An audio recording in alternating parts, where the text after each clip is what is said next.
Casi siempre pensamos que los grandes reinos caen por la llegada de un invasor, ¿no? Pero la verdad es que, muchas veces, la destrucción empieza desde adentro, con grietas que se forman poco a poco. Y esa es justo la historia de Judea, un reino que se desgarró por la ambición. Y lo mejor es que la conocemos gracias a alguien que lo vio todo con sus propios ojos. Uf, qué frase tan potente. Mi nación ha sido destruida por una lucha interna. Con esas pocas palabras, el historiador Flavio Josefo resume una tragedia completa. Y aquí es donde uno se pregunta, ¿cómo es posible? ¿Cómo un reino tan orgulloso se destroza a sí mismo y termina abriéndole la puerta de par en par a la dominación romana? Bueno, para entenderlo, hay que sumergirnos en esta historia. Para empezar, hay que olvidarse de Herodes por un momento. Antes de él, quienes mandaban en Judea eran los asmoneos. Pensemos en esto, una dinastía de sacerdotes reyes que, cosa de un siglo antes, habían logrado algo increíble, conseguir la independencia judía. Todo pintaba para hacer una nueva era dorada, de verdad.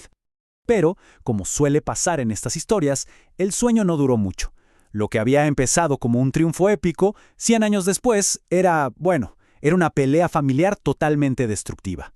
Y fíjense qué ironía. La independencia que tanto costó ganar no la perdieron contra un ejército extranjero. No, la perdieron por una lucha interna, una lucha por el poder entre ellos mismos.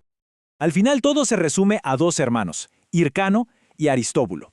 Por un lado, Hircano, el mayor, el que debía heredar el trono, y que hace, va a buscar ayuda afuera. Por el otro, Aristóbulo, el hermano menor súper ambicioso que toma el poder a la fuerza y con sus acciones básicamente invita a los romanos a meterse. Entre los dos, crearon la grieta perfecta, y por esa grieta se coló un poder mucho, pero mucho más grande y despiadado, Roma. Y una vez que Roma entró, ya no hubo vuelta atrás.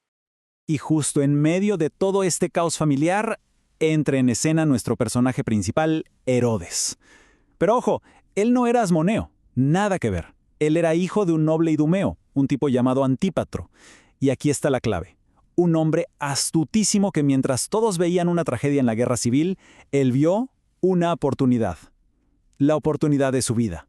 Es que la clave de su éxito fue la pura astucia política. Antípatro y su hijo Herodes eran unos verdaderos maestros de la intriga. Mientras los hermanos asmoneos se sacaban los ojos, ellos estaban jugando en las grandes ligas. Apostaban por el poder de verdad, Roma. Hoy apoyaban a Julio César, mañana a Marco Antonio. Iban construyendo alianzas con los que de verdad movían los hilos del mundo. Y esta parte de la historia es increíble, porque demuestra la tenacidad de este hombre. De un día para otro, Herodes lo pierde absolutamente todo. Su rival se queda como rey y él es un fugitivo. ¿Pero se rinde? ¡Para nada! Se va directo al centro del poder mundial, a Roma. Y una vez ahí, no pide un carguito de general, no. Él pide la corona, pide ser rey de los judíos. Y como había jugado bien sus cartas, sus amigos en el Senado, ¡pum!, se lo conceden. Así, de la nada, tiene la bendición de Roma y un ejército para conquistar su propio reino. ¡Impresionante! Ok, entonces Herodes, con la ayuda de las legiones romanas, conquista Judea. Y aquí es donde su reinado se vuelve una locura de contradicciones, porque fue al mismo tiempo uno de los constructores más geniales de la historia y un tirano paranoico y absolutamente brutal. A ver, hablemos de su faceta de constructor. Es que es algo de otro nivel. Literalmente transformó el paisaje de Judea. El templo de Jerusalén era una de las maravillas del mundo. Cesarea, un puerto con una ingeniería que ni se imaginaban en esa época. Y sus fortalezas, Masada, Herodium, eran simplemente inexpugnables. Su ambición era infinita. No construía solo para Judea, sino para que su nombre sonara en todo el imperio. Pero aquí viene el lado oscuro. Esa misma genialidad para construir convivía con una paranoia que era directamente asesina. Para que nadie le quitara el trono, fue eliminando uno por uno a casi todos los que tenían sangre real asmonea. Y esto incluye a su propia esposa, Mariame, a quien dicen que amaba con locura, y a sus propios hijos. Es la misma ambición. La que lo impulsó a construir edificios increíbles fue la misma que lo llevó a destruir a su propia familia. Una cosa terrible. Hay que imaginarse cómo era la corte de Herodes. Olvídense de lujos y fiestas, eso era un nido de víboras. Todo el tiempo había conspiraciones, algunas reales, otras quizás solo en su cabeza, pero todas alimentaban su paranoia.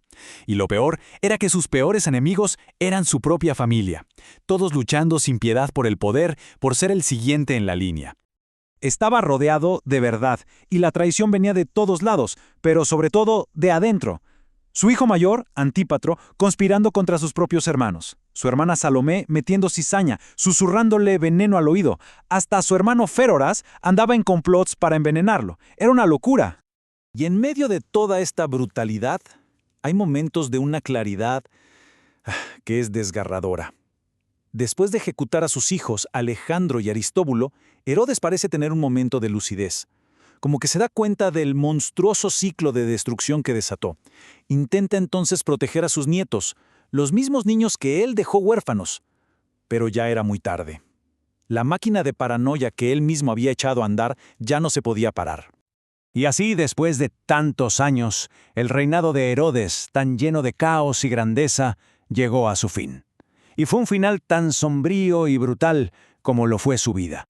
El historiador Josefo, de hecho, no se guarda nada al describir la muerte del rey. Los detalles son bastante gráficos. Habla de una comezón insoportable, de dolores terribles, gangrena, gusanos, un final horrible, agonizante. Para la gente de su época, esto no era casualidad. Lo veían como un castigo divino por todos sus crímenes. Pero quizá la anécdota que mejor define su tiranía es la de su último deseo. Es algo de no creer. Como temía que nadie, absolutamente nadie llorara su muerte, ¿qué hizo? Ordenó encerrar a los hombres más importantes de Judea en el hipódromo para que los ejecutaran justo en el momento en que él muriera. Así se aseguraba de que habría luto en el reino. A la fuerza, quería lágrimas, aunque fueran de terror. La orden era tan, pero tan monstruosa que cuando murió, su propia hermana se negó a cumplirla. Y al final todo nos deja con esta gran pregunta. Sus edificios, sus fortalezas, su templo, todo eso duró siglos. Pero el reino que dejó atrás estaba hecho pedazos, su familia destrozada, y el camino quedó listo para la rebelión y la destrucción que vendría después. Un legado, sí, de piedra brillante, pero cimentado con la sangre de su propia casa.